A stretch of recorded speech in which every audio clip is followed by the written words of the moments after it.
Hey, it's Clay, and this will be a video chart on ticker symbol INSY. We will take a look at the 30-minute time frame.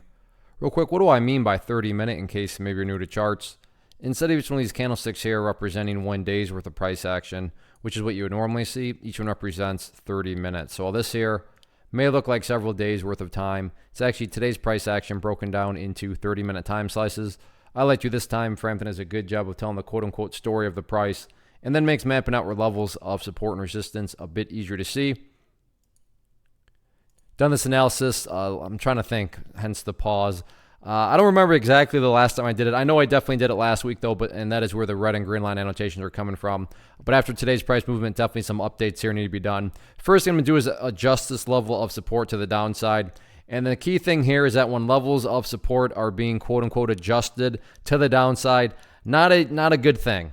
So yeah, it is, you still have this area of support, and I can say it's holding the area of support. But the problem is, I had to manipulate the chart a little bit in the sense of adjusting that level of support to the downside. It's much better when, support levels were being adjusted to the upside, but that's just not the case right here. So 25 cents, definitely a very, very important level going forward from the bullish perspective. And I'm not saying this is what's going to occur, but in the event the price, if it were to come down here to 25 and then break down through it and continue on down, at that point, what would you have? Well, you would literally have the price right back inside of this area of the chart where it was when it was basically at those lows.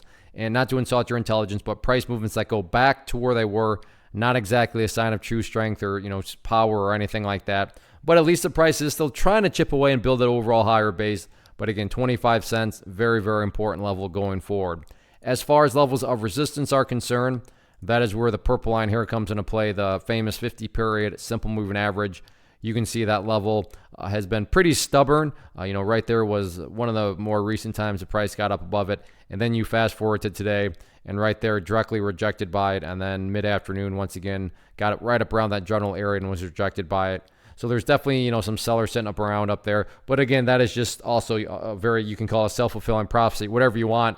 But there is a lot of, history within, the 50 period where whenever the price does get up around it from below, it does tend to act as resistance. And that current value there, as I've already highlighted, right there at 35 cents. So yeah, the chart is definitely on, some sketchy territory now, but the price does still have the chance to build an overall higher base. So let's see if that 25 cent mark can hold strong or not. First off, thanks so much for watching the entire video. Real quick, before you go, I want to invite you to a live webinar, web class, training, workshop, online event, whatever you want to call it, but it will be me live revealing to you what I've discovered that has allowed me to transform myself from being an employee to being my own boss, including how I had only one losing day out of 73 days in total. I'm going to cover 3 keys that have helped me unlock profitable consistency within the markets. The first key is super weird, but in a productive type of way. The second key is super awesome because it quite literally is wired into our DNA as humans, making it very easy to use. But in a cruel way, this becomes a pitfall for many traders. I'll explain it all though, including how to avoid the pitfall that it creates for some. And yeah, the third key, when you hear it, sounds way too good to be true, but it's not, and I'll show you how it all works. Then at the end, I open it up for a question and answer session that is, again, totally live. Even if you can't make the live session, please still sign up as it will be recorded, and you can go back and watch the replay that I will send you. Click the image on the screen or click the link down in the description box so you can get the date and time and claim your spot, which I should note is limited due to the fact that this truly is a live event. If you have any questions, let me know. If not, I'll be seeing you soon.